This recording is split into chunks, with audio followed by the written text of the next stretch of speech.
Merci d'être avec nous sur nos différentes plateformes, votre radio e-radio, votre chaîne de télévision ITV et votre site internet emedia.sn. Bonjour à toutes et à tous, bienvenue dans le jury du dimanche. En ce dimanche 21 mai 2023, j'ai le plaisir de recevoir un doyen du CESTI, un homme qui a été le chef de la diplomatie sénégalaise pendant 10 ans et dans l'histoire de la diplomatie sénégalaise. Il détient à ce jour le record de longévité à ce poste. Personnalité politique panafricaniste de premier plan, il a eu à occuper des postes importants sur le continent africain et a été ou est toujours un acteur majeur des démarches de prévention et de résolution des conflits en Afrique.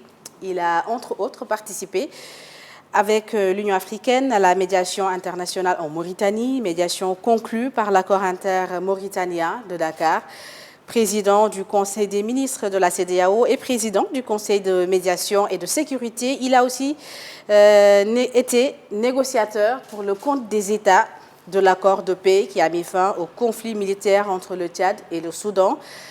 Il a dirigé les négociations et conclu également l'accord de cessez-le-feu de Bouaké du 17 octobre 2002 qui a mis fin à la guerre en Côte d'Ivoire. Ancien vice-président de l'Assemblée nationale lors de la 13e législature et député de la 14e législature, Dr Cheikh Tidiane Gadio est le président de l'Institut panafricain de stratégie, paix, sécurité, gouvernance, IPS, un think tank engagé dans la recherche et la réflexion stratégique et géostratégique sur les questions de paix, de sécurité, gouvernance en Afrique. Il est également le président du mouvement panafricain et citoyen Lujot Jotna. Dr Cheikh Tidiane Gadio, bonjour. Bonjour Aïssata, je vous remercie pour cette présentation courte mais exhaustive. Vous avez réussi un exploit et je suis très honoré de participer à cette émission. Cette maison, ITV, c'est ma maison. Mahmoud Ibra et Alassane Samba Diop sont des collègues, des amis de très longue date que j'ai connus et appréciés et que le Sénégal connaît et apprécie plutôt. Donc vous aussi, de plus en plus, vous avez, disons, rempli le fauteuil et que vous faites un excellent travail. Et les Sénégalais sont fiers quand les femmes prennent les choses en main. Comme disait quelqu'un, si vous voulez que le travail soit bien fait, il faut le confier aux femmes. Et il a raison. Et si vous voulez qu'on en parle, il faut le confier aux hommes. Donc là, vraiment, nous sommes très fiers d'être là et d'être votre invité du jour. Si vous permettez juste un mot de condoléances, oui. Parce qu'on a perdu une collègue à l'Assemblée nationale, Madame la députée Lémou Touré, Madame Ndiaye, une personne très affable, très ouverte et très sympathique. Nous présentons nos condoléances au PDS, à son fondateur, le président Abdoulaye Wade, et à l'ensemble de la classe politique, mais surtout au peuple sénégalais, parce que les députés sont là-bas pour le peuple sénégalais, pas pour la classe politique. Très bien. Voilà. C'est un plaisir en tout cas de vous recevoir sur ce plateau. Cheikh Tidiane Gadio, vous avez été impliqué, je l'ai dit tout de suite, dans plusieurs processus de paix en Afrique. Vous avez participé à plusieurs médiations sur le continent au Sénégal. Nous sommes à moins de 9 mois de l'élection présidentielle. La situation politique est très tendue. 17 morts, des blessés, des emprisonnements et des pertes financières énormes. On parle de dialogue politique et vous dirigez un organisme qui œuvre justement à prévenir les conflits et encourager le dialogue pour une paix durable. Alors, docteur Cheikh Tidiane Gadio, qu'avez-vous tenté pour apaiser la situation? Alors, c'est très important de soulever cette question parce que des initiatives de ce genre sont en général, pour avoir le plus de chances de succès, sont en général des initiatives discrètes. Certains font de la publicité de leurs initiatives avant même qu'elles ne démarrent. Moi, en général, je fais tout ça dans l'ombre parce que je ne cherche pas le soleil pour moi-même, je ne cherche pas à m'exposer. En septembre, quand il y a eu le naufrage, et ce n'est pas un mot trop fort, le naufrage de notre Parlement devant le monde entier, le Sénégal s'est donné en spectacle comme jamais avant. Nous étions tous Sénégalais morts de honte, extrêmement gênés par ce qu'on a vu.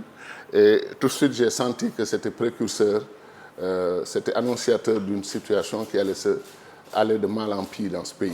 Alors j'ai pris l'initiative d'identifier ou de penser, disons, à 10 personnalités qui me semblaient être des identités remarquables dans ce pays, très respectés, 5 hommes, 5 femmes, je ne dirai pas leur nom, parce que j'ai toujours combattu pour la parité. C'est moi-même qui ai présenté le texte à l'Union africaine pour que la parité soit adoptée comme principe de la Commission, qui a fait de nous la seule commission dans le monde paritaire. Donc l'Afrique, parfois, arrive à être précurseur par rapport aux autres. Et donc, cette initiative, ce qui m'a véritablement désolé, c'est que toutes les personnes que j'ai contactées ont salué, apprécié l'initiative. Et à peu près un nombre égal des deux côtés, les uns ont accepté, les autres m'ont dit, franchement, vu la situation du pays, si je me mêle de ça, les gens vont penser que, etc. Et ça m'a touché de voir que tout le monde était d'accord, que le Sénégal s'était engagé dans un boulevard extrêmement dangereux et qu'il fallait appuyer sur le frein immédiatement et parler aussi bien à la majorité qui dirige qu'à l'opposition qui s'oppose et mobiliser la société civile, mobiliser l'intelligentsia, alerter toutes les forces de progrès dans ce pays, notamment les chefs religieux, les chefs coutumiers, les intellectuels, les cadres, le peuple sénégalais. Et on ne m'a pas suivi. Pourquoi? Quelles sont les raisons qui vous ont été servies?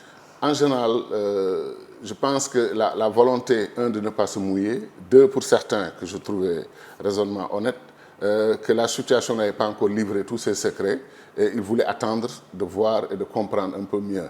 Ça m'a gêné, parce que si on attend que la situation révèle tous ses secrets, on serait dans la situation d'aujourd'hui. Et moi, je savais, par expérience, comme vous l'avez dit, j'ai participé à des processus politiques en Côte d'Ivoire, par exemple, avant d'être dans un gouvernement. J'étais simplement un activiste panafricaniste du début des années 90. Et en 99, je me suis permis de quitter les États-Unis, de venir faire une conférence à la mairie d'Abidjan. Les témoins, les acteurs de l'histoire sont là, pour alerter l'opinion ivoirienne, parce que je me sentais chez moi en Côte d'Ivoire comme partout en Afrique. Je leur ai dit que vous êtes le pays, la patrie de la paix en Afrique. Et vous vivez sur ce crédit historique et vous ne vous rendez pas compte qu'avec le débat sur l'ivoirité, vous êtes en train de plonger votre pays et de plonger votre pays dans l'incertitude et de marcher à pas résolus vers le gouffre. Et si vous ne vous redressez pas cette situation, si vous ne reprenez pas les choses en main, un peuple qui marche vers le gouffre est le dernier à s'en rendre compte.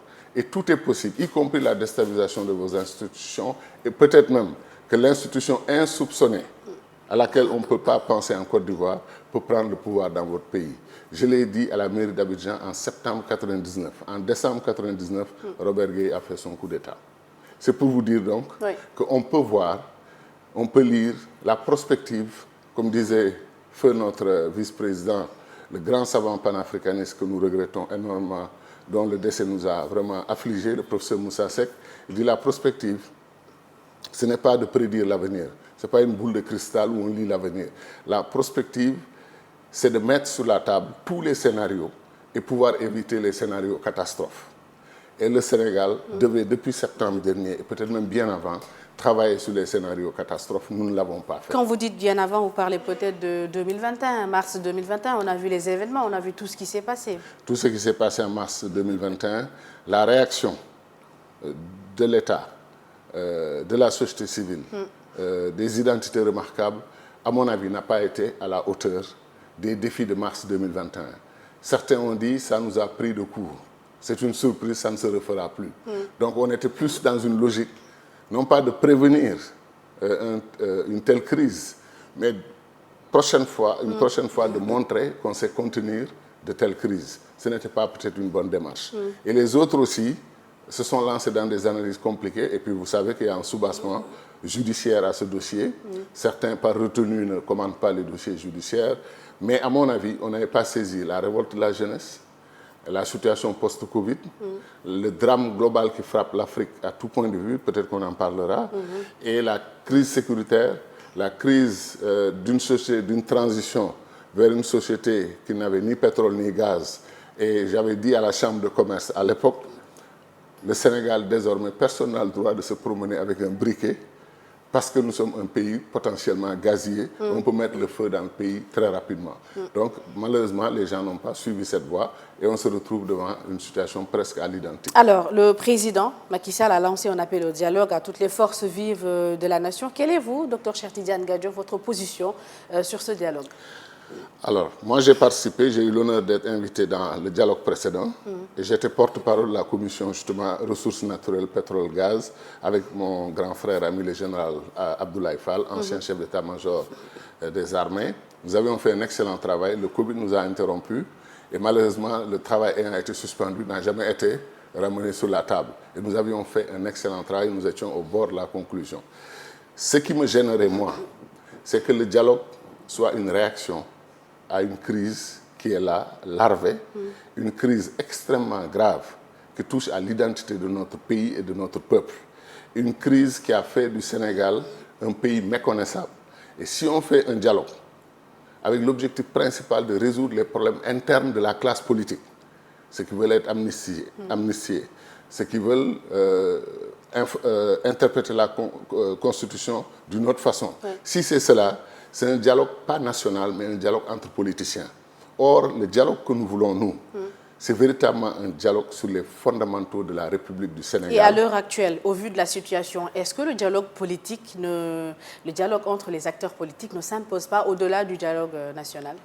Mais justement, il faut inverser. C'est le dialogue national. Moi, j'ai toujours appelé, si vous pouvez, comme on dit, si vous faites l'archéologie des déclarations de quelqu'un, j'ai toujours dit que l'absence de conversation nationale sur le Sénégal, sur l'Afrique, nous ont menés à l'impasse. Nous sommes dans l'impasse.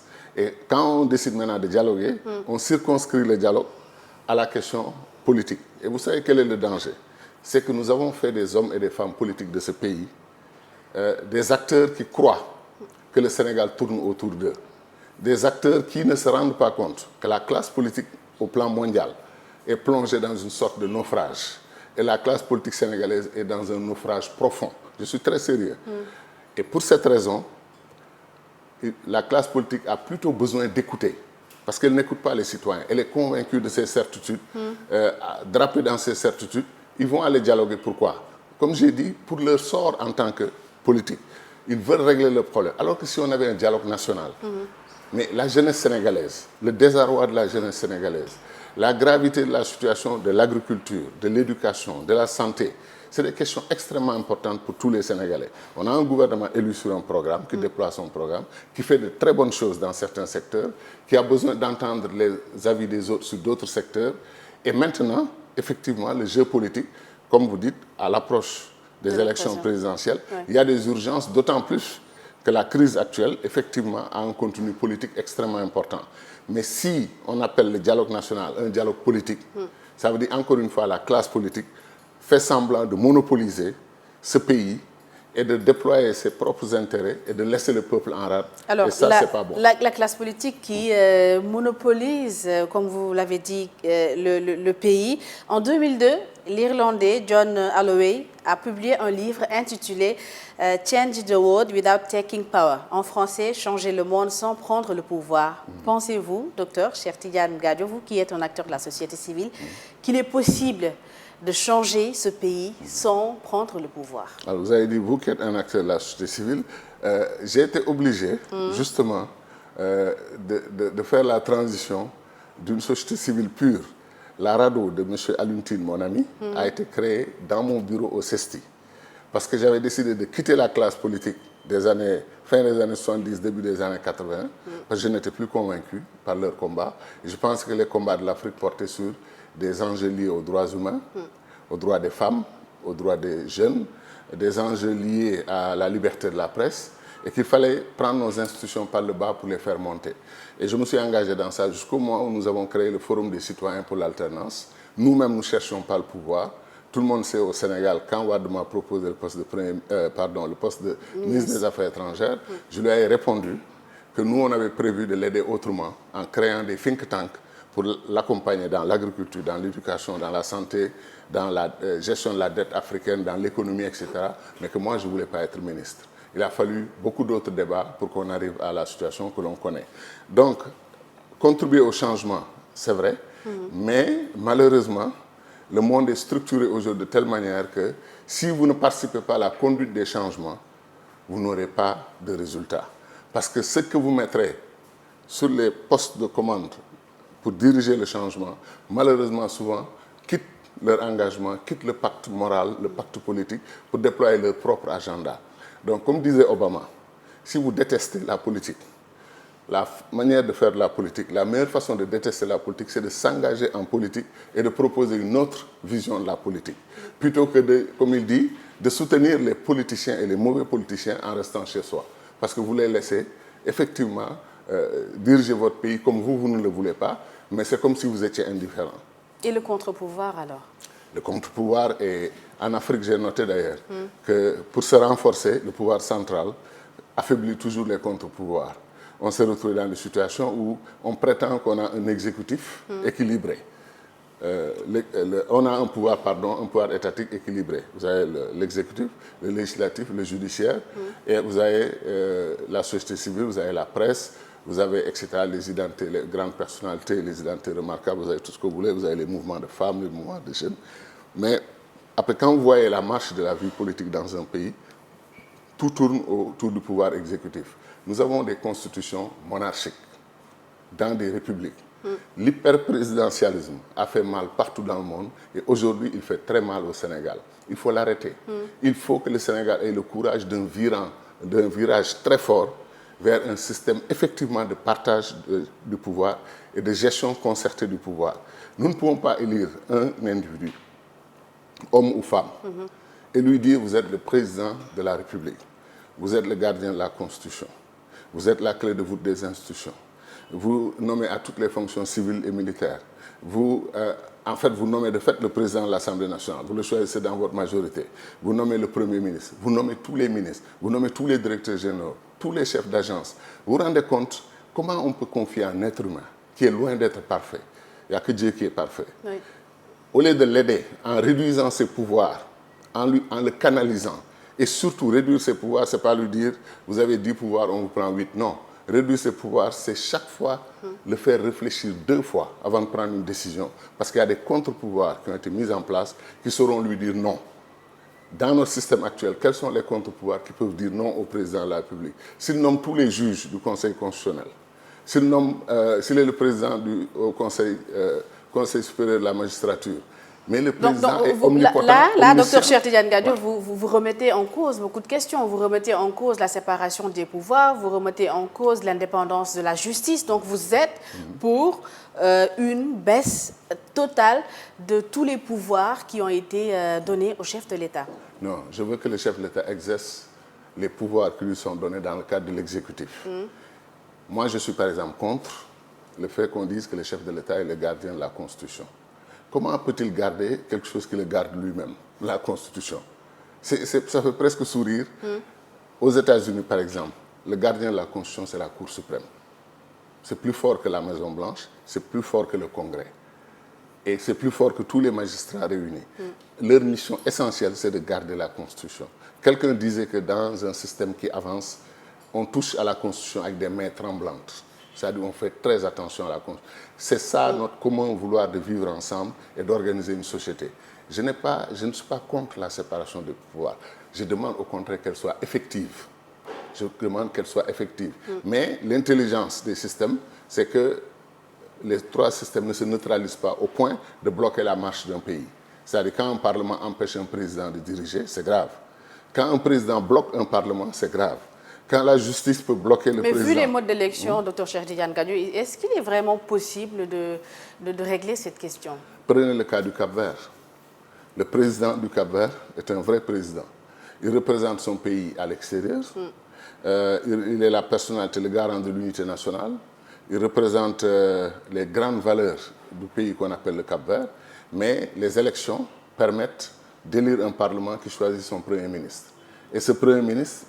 Souvent au Cap-Vert, le président est de la droite, le premier ministre est de la gauche, ou le président est de la gauche, le premier ministre est de la droite, et ils ont un gentleman agreement pour dire que le pays nous a confié 2 types de responsabilités, chacun s'occupe de son travail. Est-ce qu'au niveau des politiques sénégalais, ils ont atteint cette maturité de pouvoir, par des gentleman agreements, trouver des consensus et se dire, écoutez, je suis de l'opposition, tu es du pouvoir, mais nous sommes appelés à travailler ensemble. L'exemple de l'Assemblée nationale est là. On a comme l'impression que les députés du pouvoir et de l'opposition se regardent en chien de faïence. C'est pas comme si chacun était là pour les intérêts du peuple, mais c'est comme si chacun essayait de représenter une partie de politique ou une partie de militants ou autre chose. Tout à fait. La politique est devenue trop partisane, la politique est devenue trop politicienne, la politique est devenue une affaire de clan, la politique est devenue une affaire de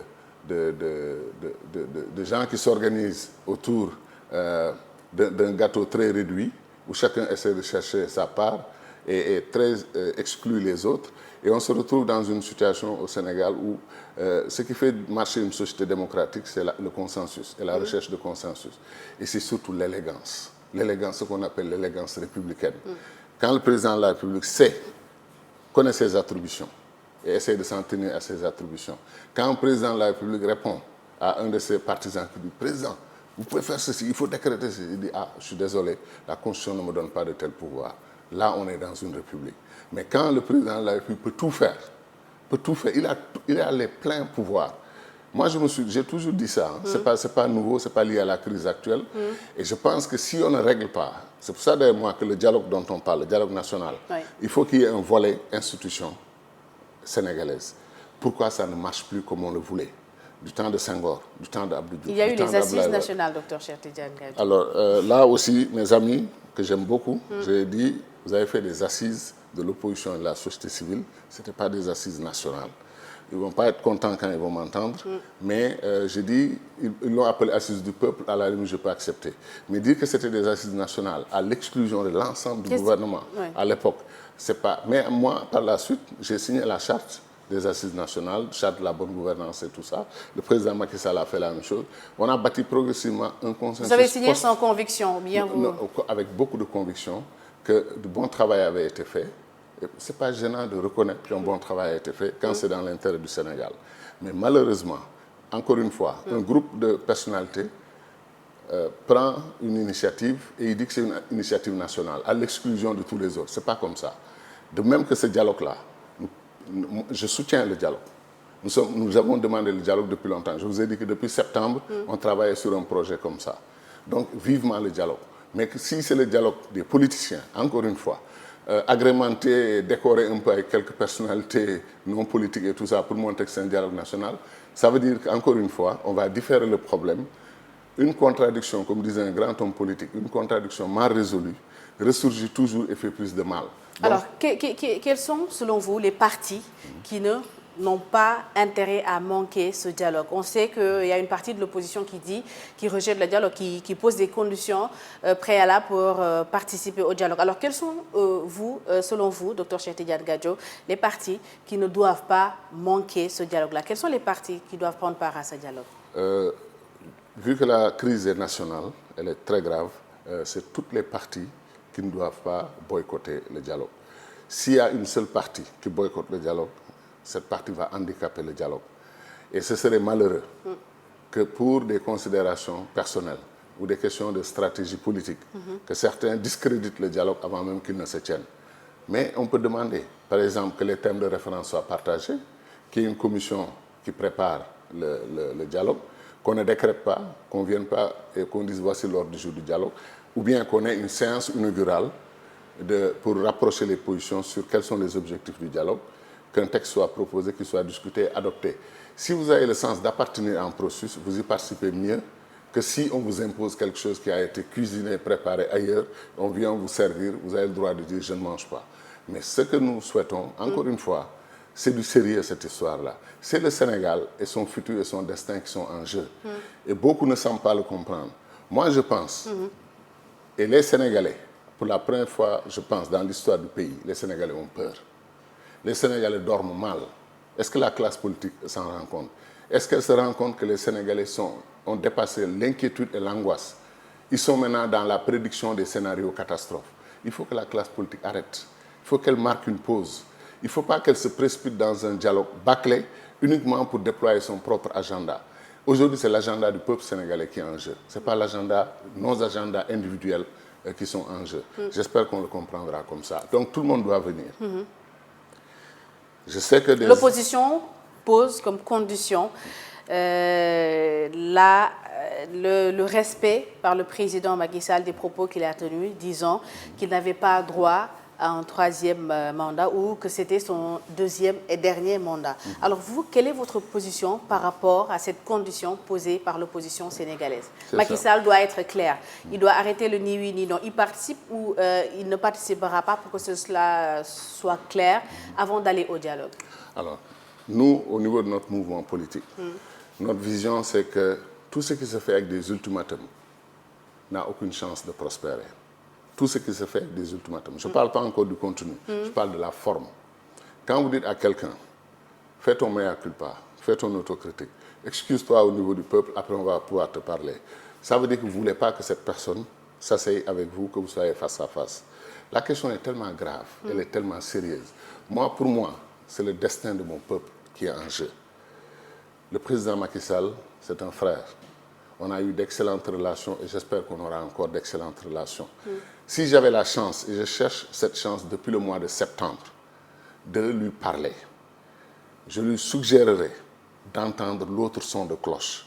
L'autre son de cloche, c'est des gens comme moi, comme d'autres, qui lui diront ceci. Monsieur le Président, vous avez eu un destin exceptionnel. Vous avez eu une chance historique pour votre génération de faire ce que vous avez accompli. Vous avez réussi beaucoup de choses. Vous avez fait des réalisations indéniables. Les Sénégalais, en grande majorité, savent ce que vous avez fait. Vos adversaires systématiques, comme disait Amath Dansokho, au lieu d'être des adversaires, les gens deviennent des ennemis. Vos ennemis trouveront que vous n'avez rien fait. Vos adversaires, certains critiqueront ce que vous avez fait dans certains aspects. Mais les Sénégalais, en général, reconnaissent que vous avez fait du bon travail. Maintenant, moi, dans une émission, on m'a interrogé il y a 3 ans, j'ai dit que le président Macky Sall allait honorer l'histoire de son pays, l'histoire du Sénégal en 2024. Et que, dans mon esprit, c'était que le président Macky Sall allait conclure son deuxième et dernier mandat en 2024 et qu'il allait avoir la plus belle des sorties de tous les chefs d'État sénégalais. Senghor avait une belle sortie, avec le bémol qu'il a instauré le Dauphinat. Il a choisi son successeur. Il a modifié la Constitution, il a mis son successeur. Ce n'était pas une catastrophe nationale parce que le président Abdou Diouf, auquel j'étais opposé, comme j'étais opposé à Senghor, est par la suite devenu un grand frère, presque un conseiller, un homme très aimable, pour qui aujourd'hui je n'ai que des propos très très respectueux et déférents. Il a fait ses 19 ans, après ses 10 ans de primature. Il a quand même montré comment se comporte un État, l'administration, les hauts commis de l'État et tout ça. C'était une belle tranche d'histoire du Sénégal. Le président Wade est venu, premier président visionnaire, orienté vers le développement, panafricaniste. Il a fait un superbe travail, à mon avis. Et la tragédie, c'est la fin qu'il a choisi de donner à son magistère à la tête du Sénégal dans le débat qu'il y a eu sur la dévolution dynastique, dévolution monarchique. Et malheureusement, une bataille pour le 3e mandat qui était une bataille de trop et une bataille indue. Je souhaite au président Macky Sall, de la manière la plus sincère possible, qu'il refuse, mais qu'il refuse de toutes ses forces de céder aux sirènes, aux vociférations de gens qui sont autour de lui, pour lui dire, Monsieur le Président, 1 + 1 = 1. Vous avez fait un mandat de 7 ans, ça ne compte pas. Vous avez fait maintenant votre premier quinquennat, ils ont même changé le discours maintenant. Ils disent que ce n'est pas un débat sur le 3e mandat, c'est le débat sur le 2e quinquennat. Nous sommes le Sénégal, un peuple d'intelligence, un peuple de sagesse, avec de grandes figures. On n'a pas le temps pour moi de montrer comment Dieu a toujours réservé une place spéciale au Sénégal, dans son dispositif, pour ainsi dire, dans l'humanité. Nous sommes un grand peuple, un grand pays. Nous dire que, contrairement à ce que le plus grand pédagogue de l'histoire des mandats s'appelle Macky Sall, il a été magnifique avec son peuple pour expliquer le référendum 2016, il les a rassurés. Je ne change pas de constitution. Je maintiens la constitution de 2001 qui déjà limitait les mandats à 2. Et je vous propose une nouvelle constitution pour améliorer. Et dans l'amélioration, je vais aller plus loin. Je vais vous verrouiller l'histoire des 2 mandats. Vous n'entendrez jamais plus parler de 3e mandat au Sénégal. Il dit moi-même, vous ne m'entendrez jamais dans ce genre de débat. Et c'est ce Macky Sall-là que je loue, moi. C'est ce Macky Sall que j'invite à se ressaisir et à dire à ces soi-disant partisans qui sont prêts, eux, à entrer dans ce que j'appelle le couloir dangereux, glissant, incertain, parfois jonché de cadavres du 3e mandat. Le président n'en a pas besoin. Il n'a plus rien à prouver à qui que ce soit. Il a fait ce qu'il avait à faire. Il y a du bon, comme dans toute œuvre humaine. Il y a du moins bon. Il y a des choses à corriger demain. Il y a des succès, il y a des échecs. Et le bonheur, je m'excuse de terminer sur ça, l'honneur du Sénégal, c'est d'aider son président à sortir en marchant sur le tapis vert qu'on lui déroule, le tapis rouge, pour lui dire: vous nous avez servi pendant 12 ans. Et si Macky se présente en 2024? J'arrive. Non, parce que là, tout ce que j'ai dit, c'est pour dire que pour moi, la bataille n'est pas perdue. Il faut la mener. Il ne faut pas accepter ceux qui sont venus à l'Assemblée nationale parler au peuple sénégalais en disant: 3e mandat, dañ ko togg ba pare. Il reste qu'à servir. Ceux qui veulent manger vont venir, ceux qui veulent passer leur problème. Ce n'est pas ce Sénégal que nous voulons, ce n'est pas ce Sénégal que nous aimons. Ceux qui sont venus dire que le débat du 3e mandat est un débat dépassé, eux, ils préparent le 4e mandat. Vous vous rendez compte? Ce n'est pas ça le Sénégal. Il ne représente pas ce que nous avons de meilleur. Très bien. Et le président Macky Sall, je l'invite, encore une fois, à dire à ces gens-là. Et je trouve une bonne chose, ou qu'il hésite, ou qu'il n'ait pas pris la décision, ou qu'il ait compris ce que je suis en train de dire. La grande porte de l'histoire pour lui, c'est de dire non à ces gens-là et d'offrir au Sénégal de garder son modèle démocratique. Est-ce que vous savez que nous, les Africains nous considèrent comme un patrimoine commun à tous les pays africains, à tous les peuples africains?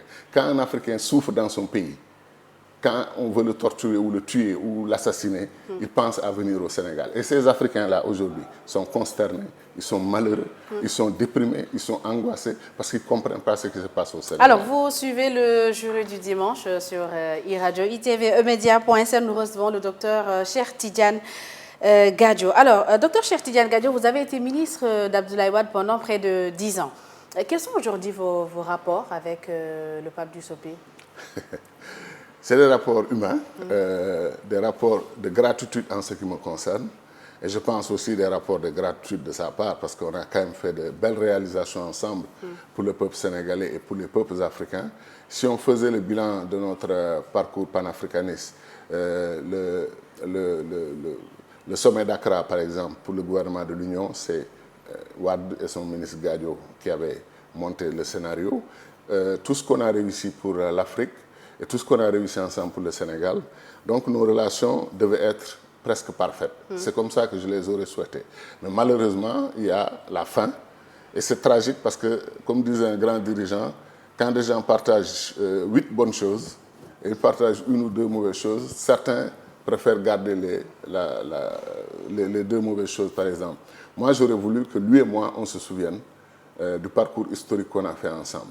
Malheureusement, il y a encore un peu d'amertume. Moi, je n'ai aucune amertume de mon côté. Je trouve qu'il a été piégé, comme ceux qui tentent aujourd'hui de piéger le président Macky Sall. Je pense qu'il a été piégé et qu'il devrait, disons... Pour moi, Wade était le prochain Mandela. C'est là où je le mettais. Après son parcours historique, 20 et quelques années d'opposition, 27 ans, 5 participations à l'élection présidentielle. Parfois, on a eu l'impression qu'il a gagné, on lui a retiré sa victoire. Il dit: je ne marcherai pas sur des cadavres pour aller au palais. C'est cette figure emblématique, grand panafricaniste, auteur du livre Un destin pour l'Afrique. C'est ce Wade-là qu'on voulait nous enseigner dans les écoles, donner comme modèle à tous les Africains. Malheureusement, l'histoire du 3e mandat a quand même donné une pointe assez amère, une note finale assez amère à son parcours. Mais nous lui souhaitons encore longue vie, nous prions pour lui et nous le remercions pour son service au Sénégal et à l'Afrique. Alors, en tant que député de la 14e législature, serez-vous favorable à une loi d'amnistie pour les faits qu'on reproche à Karim et à Khalifa? C'est tellement personnel parce que là, on donne des noms de personnes et tout ça. Et comme je suis venu, moi, dans cette émission, j'ai accepté le principe parce que notre mouvement politique est en train de mener un travail très approfondi de réflexion pour être une force de proposition. Et peut-être qu'on n'était pas encore tout à fait prêt, mais sous pression de mes amis, des amis très proches, et beaucoup de Sénégalais qui ne sont même pas avec nous politiquement, ils ont dit, vous ne pouvez pas avoir le parcours que vous avez. Votre pays, les gens se promènent avec le briquet, comme je disais, dans un pays qui a du gaz, du pétrole, un pays qui est convoité par les multinationales, un pays qui est infiltré par les djihado-terroristes, un pays qui est envié. On reviendra tout de suite sur la menace terroriste. Un pays qui est envié. Vous ne pouvez pas ne pas dire quelque chose aux Sénégalais. Donc moi, l'appel que je lançais, c'est est-ce qu'on peut écouter les mots de sagesse de nos guides spirituels? Parce que les guides religieux, c'est aussi des guides spirituels, c'est des conseillers spirituels. C'est très dangereux par contre, qu'avec le désespoir de la classe politique actuelle, on demande aux guides religieux de ne plus être des régulateurs sociaux, des médiateurs sociaux, mais d'être des régulateurs politiques. On leur demande à la limite de jouer le rôle d'une Cour suprême, de trancher des questions liées à la Constitution, de trancher des questions liées à la justice. Ça aussi, c'est un dérapage des politiques. Quand les politiques sont perdus... Vous pensez qu'ils ne doivent pas se mêler à ces questions-là? Pas ces questions, c'est pour être précis, c'est des régulateurs sociaux, c'est des médiateurs sociaux, c'est des leaders du Sénégal qui ont leur part entière et totale dans la marche de notre pays. Personne ne peut les en écarter. Par contre, que la classe politique s'engage dans un naufrage collectif, veuille mener notre pays dans le gouffre, et qu'ils pensent qu'il faut maintenant aller supplier les chefs religieux de venir jouer leur rôle, eux. Ça, je ne suis pas d'accord. Maintenant, l'appel que je lance, aussi bien au mouvement qu'on appelle le mouvement de M. Sonko, et ça, j'aimerais bien qu'on en parle, comme on en parlait du mouvement des extrémistes que je trouve dans la majorité présidentielle, qui sont en train de faire le tour du pays en disant qu'ils vont investir le candidat de Benno Bokk Yakaar. Il n'y a jamais eu de discussion dans Benno Bokk Yakaar autour d'une candidature. Personne n'en a parlé. Il y a des gens qui ont pris leur initiative et qui veulent l'imposer à tout le monde. Et qui créent des rancœurs et de l'amertume partout dans le pays. Ces gens sont dangereux. Il faut leur parler. Et il y a des gens plus sages, plus raisonnables qui peuvent les tenir. De l'autre côté, chez M. Sonko et de ses partisans, à mon avis, le Sénégal, comme la France, comme les États-Unis, comme tous les pays du monde, comme toutes les grandes démocraties, le Sénégal est victime de ce qu'on appelle la communication digitale dans son versant le plus dangereux, le plus tragique. On substitue, vous les informateurs, les spécialistes de l'information et de la communication, vous n'osez pas affirmer quelque chose que vous ne pouvez pas prouver. Vous cherchez des faits. Oui. Ils ont organisé ce que j'appelle la mort des faits. Il n'y a plus de faits. Ces gens sont dans la communication digitale. Vous mettez 100 jeunes qui ont chacun 5 ou 10 noms de profil. Ça fait 1000 personnes qui insultent les gens, qui attaquent les gens, qui enveniment la situation, qui ne disent jamais quelque chose qu'ils ont à prouver. Ils affirment. Et aujourd'hui, avec l'accès des smartphones, dans toutes les maisons, vous entrez dans votre maison, vous voyez les domestiques, vous voyez les jardiniers. Ce qui est bien d'ailleurs, c'est la démocratisation de l'information. Mais chacun a son smartphone, en train d'écouter des gens qui leur racontent des choses sans preuve, sans argumentaire, parce qu'ils n'en ont pas besoin. Et vous leur dites, mais... Vous voulez dire que les réseaux sociaux participent à compliquer davantage les choses? Mais à précipiter pratiquement tous les pays du monde dans une forme de catastrophe. De sorte, vous vous rappelez les États-Unis, la première puissance politique et peut-être démocratique du monde, qu'on pensait être démocratique. Vous avez vu ce qui s'est passé au Capitole? C'est organisé à travers les réseaux sociaux. Ici au Sénégal, chaque matin que vous vous réveillez, on vous fait croire en des choses et il y a des gens qui tirent à boulet rouge. Je l'ai dit dans un article contre le communautarisme et ses dérives. Je l'ai dit en disant qu'au Rwanda, on avait la radio 1000 collines. Au Sénégal et dans certains pays, on a les claviers 1000 collines où les gens tapent des injures, de la violence, de la fabulation. On ne recherche plus des faits, on n'argumente pas, on n'explique pas, ce n'est pas nécessaire, on affirme.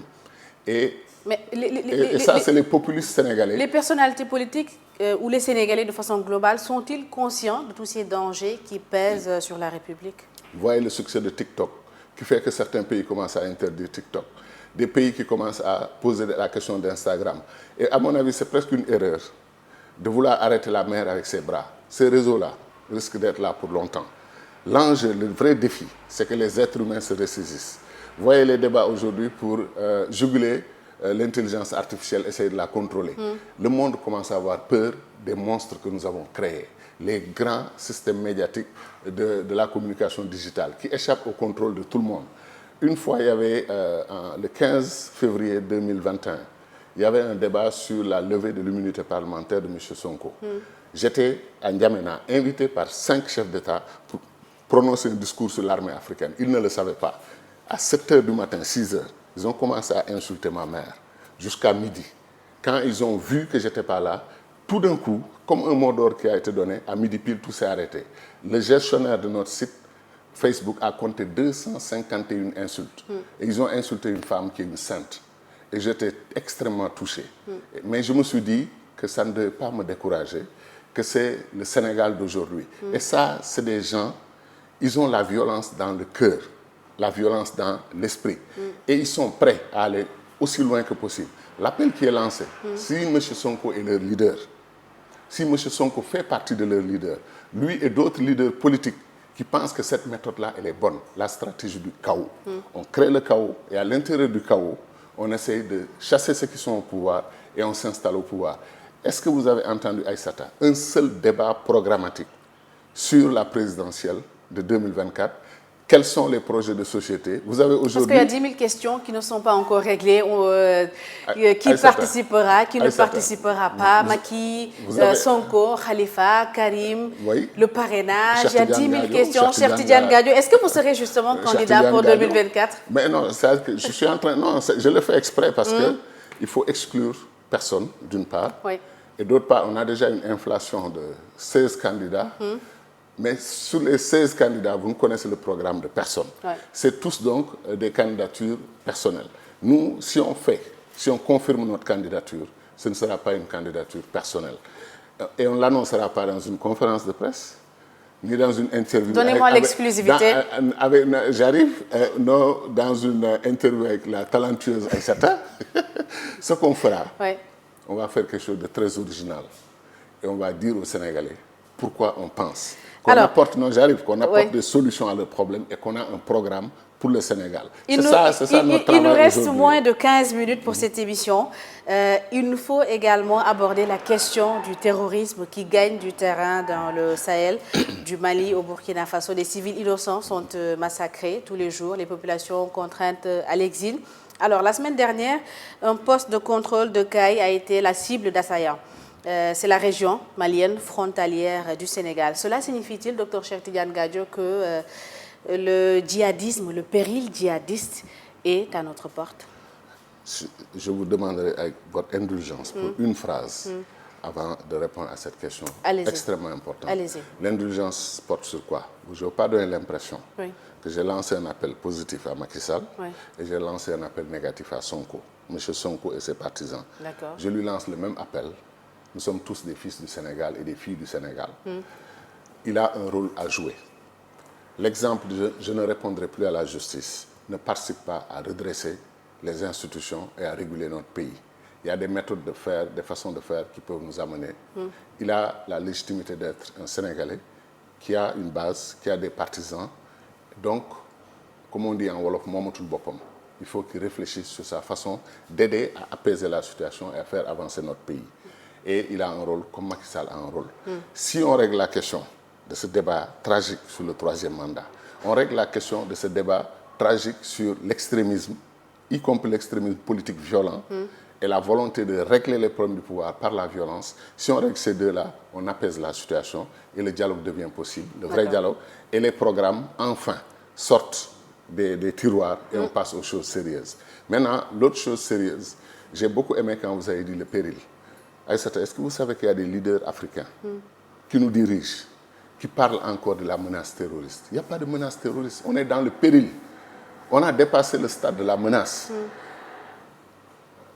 Boko Haram au Nigeria, créé en 2009, nous sommes en 2022, 40 000 victimes.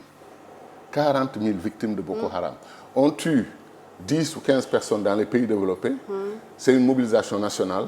On fait une marche, même des chefs d'État se déplacent pour aller soutenir, dénoncer le terrorisme. En Afrique, au Burkina Faso, d'abord au Nigeria, 40 000 victimes. Ça n'émeut apparemment personne. Au Burkina Faso, un pays dont la situation me touche et m'affecte profondément. Chaque matin que Dieu fait, 30 civils tués, 33 militaires tués, 50 gendarmes tués, on massacre, on tue. C'est comme un génocide perpétré sur le peuple du Burkina, sur le peuple du Mali, sur le peuple du Niger, sur le peuple du Tchad.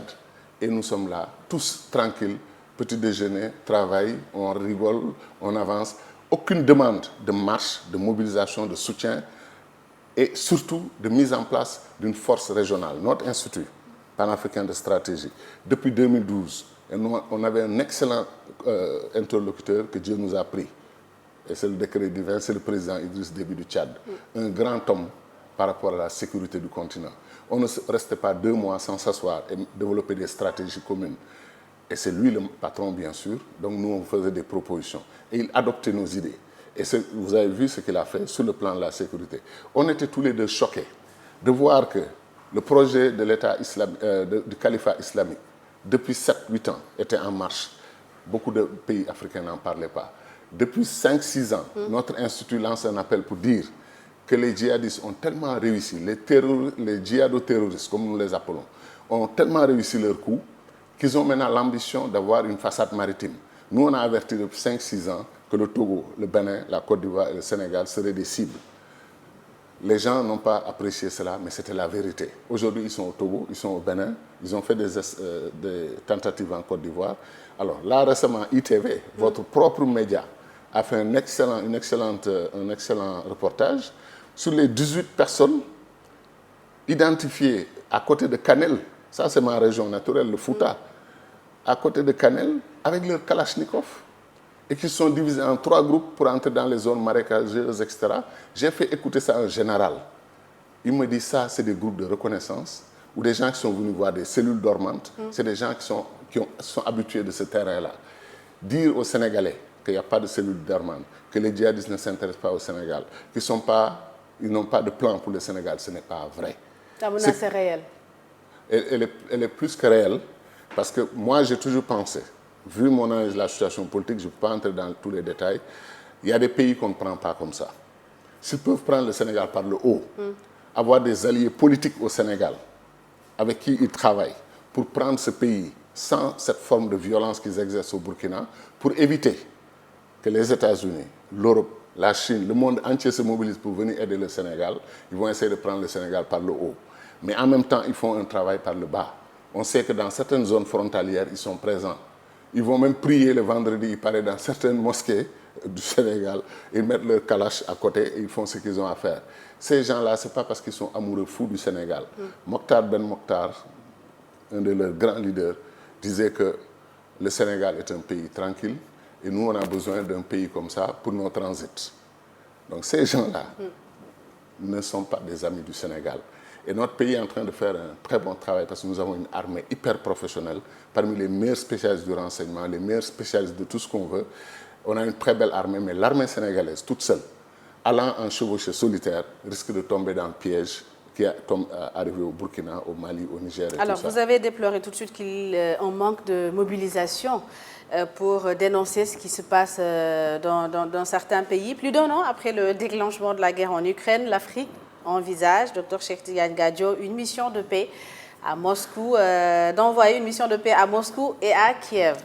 Des pays africains, l'Afrique du Sud, la Zambie, le Sénégal, le Congo-Brazza, l'Ouganda et l'Égypte vont tenter la médiation entre la Russie et l'Ukraine. Quelle est, à votre avis, la pertinence d'une telle démarche quand on sait que le Rwanda, la RDC sont en proie à des conflits, quand on sait qu'une guerre civile est en train de déchirer le Soudan? Quelle est la pertinence de cette démarche de ces 6 États africains? Je me suis posé les mêmes questions.